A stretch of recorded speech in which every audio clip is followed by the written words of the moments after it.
What's up? Thank you so much for watching our video. I am Skylar Davis from Culture Shock Clothing and Records right here in Rockford, Illinois. And our weekly video, Vinyl Happy Hour, we're doing a really special live stream with our friend and our guest, DJ Vic Monsta. And he's going to talk to us a little bit more about Hispanic Heritage Month and a whole bunch of other things. This guy's involved with so many things. He's got his finger on the pulse of the community. He's a busy guy, so I'm really happy he took time to be here with us tonight. Appreciate it much, Vic. Tell us a little bit more about yourself and Hispanic Heritage Month, please. Well, first off, thanks again to Culture Shock for giving me this opportunity to talk about music. It's awesome to talk about Spanish music inside of a music store. Hispanic Heritage Month has actually been around for quite a while, since the 80s. It's from September 15th to October 15th, and it celebrates the independence days of several countries in Latin America. So yesterday, Wednesday, the 16th, for instance, was Mexican Independence Day, which is more or less the actual version of 4th of July in Mexico. So usually throughout the month, most communities do several things to highlight businesses, entrepreneurs.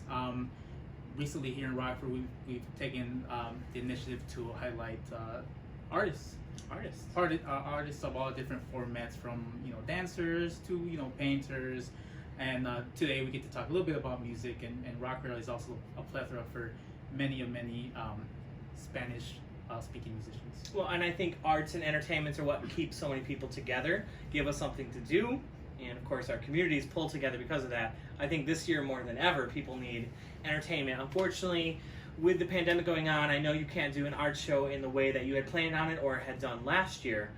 So what are you doing? How are you going to make it happen this year? So usually around this time of year, I host an art show that's strictly for Hispanic artists, and it's to create awareness among the Hispanic community that there is artists amongst ourselves that are also Hispanic. Sometimes people feel like they might be the only Mexican or the only Colombian in the community. Come to find out, there's a whole lot more. And it's also an opportunity for the Rockford community to see that there is a thriving Hispanic community here in Rockford. Last year we had a great show. We had so many people come and support. This year, obviously, given the circumstances, we really can't do that. We probably could, but I'm not. Well, yeah. Because public safety is our main goal. When we do events like this, it's for the public. It's not for anyone. It's not for myself. It's for the people. So I'm in the beta process of an online, basically an online art show. Is kind of like the move everyone's been doing. The theme for this year was going to be most of the proceeds per artist was going to go towards asylum seekers and immigration That's great. rights. That's so cool. Yeah. What is it going to be called? Do we have a name for it yet? So the name that officially started last year was a song by Ray Barreto, who's a salsa artist, who also was under the Fania label, and he has a song that I really connected with a long time ago when I got into breaking, because he breaks a lot of those funk tracks, and it's called "We Got Land Soul." Okay. Which is really the term for us Hispanics who live in this country. It's like we're from our native lands, but we got this. We embody the soul of America also. So I thought "We Got Land Soul" was like a great tying name. Because the land soul is so alive in America still. Yeah, absolutely. There's so much influence on every genre of music, art, movies, everything. That's like a whole movement. Yeah, exactly. It's a movement, and that's why I believe when he wrote the song, it was to kind of commemorate that movement. That we're here, we're not That's cool. from our country lands. We're American too, and we got land. So that was the name of the show. That's going to continue to be the name of the show ongoing. Cool, very cool. Let's see. So we're talking about that. How many artists do you think you had involved with it last year? Do you know roughly how many? I was surprised by the turnout, because I personally, and this was also for myself to create awareness for me. I have a few friends. I was probably expecting maybe 7 people. It ended up being about 23. That's cool. That's cool. It was big. And it was really the first year I had really heard about it, and it had a good traction going. Yeah, it was awesome. And a lot of the artists were young. A lot of them had never been to an art show, had ever displayed in an art show, and were completely unaware that there was an art community. So it was really an honor for me to show them that there is a lot of opportunities, and that we are our culture, and we embrace each other, but there's also outsiders will embrace us also. I know we're not that old, but I mean, I'm kind of feeling like people like me and you, like we're the grandfathers of some of these communities already, you know, and that ages us a little bit. So it's cool to see you kind of spearheading that. And I feel like now that I'm older too, I enjoy drinking a little bit, something good. Yeah. So I wanted to celebrate Hispanic Heritage Month with you. So I know it's really cool. Thank you so much. We're gonna bust this open later. I have to show off. He brought us a what kind of mezcal is this? Gusano Rojo, which means red worm. There's red, and I don't know if you can see in here, but this is translates to the red worm mezcal. There is a red worm inside the bottle. That's kind of freaky. I don't know. I'd have to have a few drinks to attempt to drink it, but it's nice that he's in there hanging out. So that's cool. We also picked up one of our local shops, Artali. We stopped in and picked up this Reposado tequila. We're drinking that. I enjoy having a little drink every Thursday night when we do these videos. Salud. Cheers. Lauren's got some behind the camera. Salud. Thank you. So you're talking about art. Vic, if you guys don't know Vic Monsta yet, go give him a follow. Check out all the stuff he's doing. I mean, father, of course. He's a father. He's a huge music collector, record collector. He's a DJ. He's a break dancer. We got documentary stuff you've been working with. What's the documentary going to be called? The documentary is a play on words. It's called Rock for Rockford and Ill, as in like Beastie Boys License to Ill, but also like Rock. as in Ill, Illinois. Cool. So it's called Rock Ill. And ironically enough, it has a very strong Hispanic narrative. A lot of the kids who I grew up with breaking, we were all Mexican. You know, there's a few white kids, a few black kids here and there, but really the core was all Mexican, and it's really a story of how breaking and hip hop kept us out of trouble, because it was so easy to go down the path that so many people unfortunately choose, a gangster path, a drug dealer path, a drug user path. I mean, it really is very easy to go down that route. That's rough. I've seen some people have But that. breaking really kept us out of that. You know, I really owe breaking to everything, even to being here. If it wasn't, you know, for breaking, I wouldn't be into music. I wouldn't be into a whole lot of things. So the story is really about how art, how street culture really kept us out of trouble and kept us striving for Saved better some things. people. Yeah, really, absolutely. Created some soul. Yeah, we talk about arts and entertainment as a thing for, you know, just working class or people to get away from whatever negative's going on, something to enjoy as an adult. But yeah, for kids especially, like we really support the schools having music and arts, people's communities having music and arts. So it's really great to see people like you and some of the other b-boy guys and stuff like that pioneering some events here. We've had some other DJs do events in town. We were talking about what's the leadership group we were talking about? The Rock Valley. The Rock Valley ALAS, which means for wings, but it's an acronym for the Alliance of Latin American Students. Okay, so Alliance of Latin American Students, yeah. So it's cool to see that, and just like I said, it does obviously save some people from getting into stuff. It seems like a lot of creative people, unfortunately, turn to alcohol, drugs, crime. A lot of other things can happen, but they can also become like the most creative, most pioneering people. So I think at that age, it's good to be able to have some options. Absolutely. In every city, of course, but especially in our community, to see that things have been getting better. I've been seeing more and more businesses spring up. I've been seeing more and more people work together. Like you said, even the Hispanic group, you know, didn't know how many other people existed around here. Now, we're talking about everything that you do. Are you an artist as well, then? I've dabbled. Okay, so you've dabbled. You know, art's such a broad statement. I never considered myself an artist. When we were breaking, people called us like street kids. Sure. But now, you know, at 34, I'm an artist. Dancer, musician is my main focus on art. Okay. But as far as like the painting, But not drawing, creating physical art, though, that's something you I have. you I'm not- dabbled more or I'm less. dabbled, Okay, yes. so And are I you going to appreciate it continue to very do much. more of that, you think? Oh, absolutely. Okay. It's something that I love it. You know, like most people, I wish I had more time too. Yeah. But it's awesome. I embrace it. I try to help other people get involved into art shows. And, you know, as much as possible. It's just such an important thing in our community. Oh, yeah, for sure. So, and we're going to talk more about some records and some other stuff too. You brought some records with. I know we're going to play a few samples and you're going to talk a little bit more.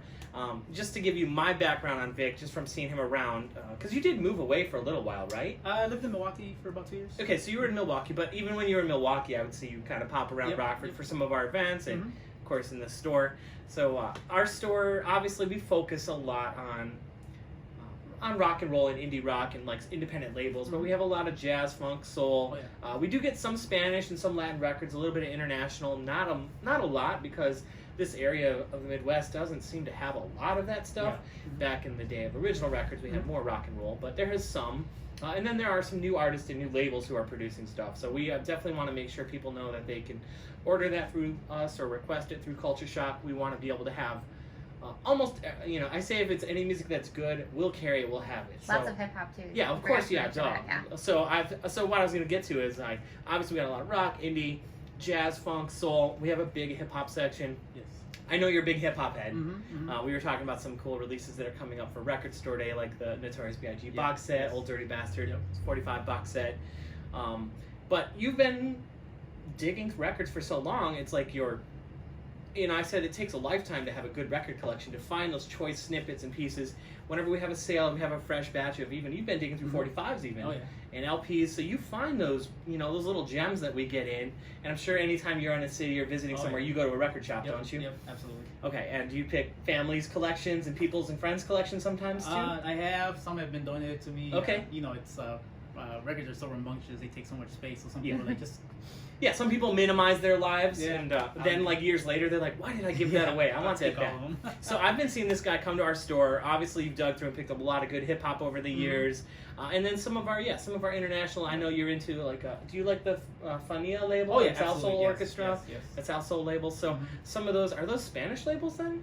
Are they Spanish music on a U.S. label? Yeah, you would consider that like New Yorker. Okay.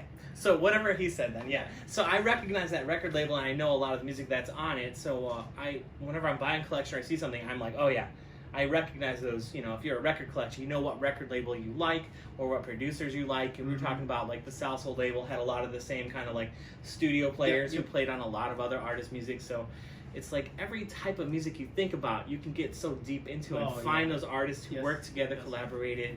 I'm sure you probably know producers even that you look for. You get down to the nitty gritty, and that's the thing I love about physical music. Be it vinyl, be it cassette, CD, is being able to read the inside or the back and seeing who the engineer is, who the producer is, who the musicians are. Because then a lot of those musicians that were in the band, they have their side bands, or they prefer. Like this drummer, he played drums for this guy and that girl. So it definitely, that rabbit hole goes very, very deep, and it's fun. It's been my hobby for almost 20 years. Wow, yeah, that's cool. And I'm excited when I get something new that I don't have. And I'm like, oh, I don't recognize this label, or I don't recognize the color of this sticker or something like that. It's very exciting. Yeah, oh god, I know that feeling. Just the tiniest little thing, something seems weird about this. Or this is an import under a different label. I don't know if that's the same song or not. I don't know. It's it doesn't take anything to set us up. Are you pretty happy with where your collection's at, or do you feel like you're still at the beginning, you have a lot that you're looking for? It took me a while to find out what I wanted to collect, because I used to just kind of grab everything, and I got a little bit of heavy metal, a little bit of rock, psychedelic stuff, hip hop. Oh yeah. But within maybe the last decade, my focus is mainly more Spanish music. Yeah. Like you mentioned earlier, here in the Midwest, it's very difficult to find Spanish music. No, we find a lot of Mexican artists or Spanish artists, but a lot of them, they're singing in English or whatever. You don't find a lot. You want stuff sung in Spanish. Overall, yes, or like abstract rock covers in Spanish. Stuff like that, which is another thing that excites me. I got one band, they're singing Born to Be Wild, Penny Lane, and with their accents are so strong, but it's they don't care. You know what I'm saying? Because it's and it's awesome, and that's the stuff that I'm really been focusing on lately. That's cool. That's cool. I'll just tell you, this is a random story. We're talking about records. I don't know how Van Halen's gonna come into this mix, but I was looking at we had some. The Cabo Wabo tequila. Do you know what that is? Oh yeah. That's Sammy Hagar's. So I was like, that's one thing, which is cool. I'm glad that there's musicians and other people doing their own liquors or whatever. Yeah. But one thing, when I get a real product of Mexico or something, I want to get my music, clothing, whatever I can buy, or my liquor from a family farm, or a real authentic. Yes. If I can. And we are all about buying local and stuff. So whenever we can, we do. But I was just thinking about that Van Halen because I was like, oh, that's so weird that Sammy Hagar had tequila line. Yeah. And it's okay. It's pretty good. So this is better though. I like this. This is nice. It's got a smoky. Yeah, this really has a little bit of that because I like whiskey, and I think you said you like whiskey too. Mm-hmm. So the Reposado has definitely that kind of a whiskier flavor. But David Lee Roth, do you know about that album he did in Spanish?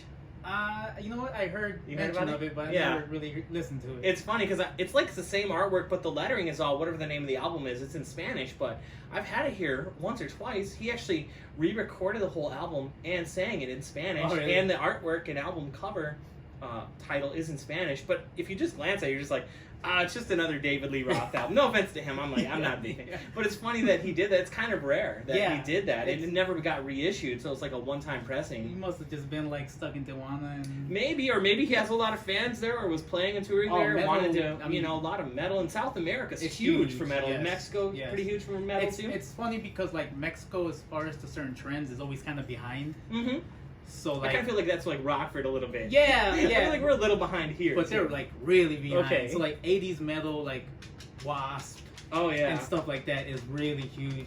And I for mean, the first time, or is it coming back? You it's- think? I think people are just discovering it. It's That's really- funny because it's yeah. now coming back a second time around And in now they're America, getting or like in a the United full- States. Now they're getting like a full on Mhm. swing of all that stuff. But yeah, That's funny.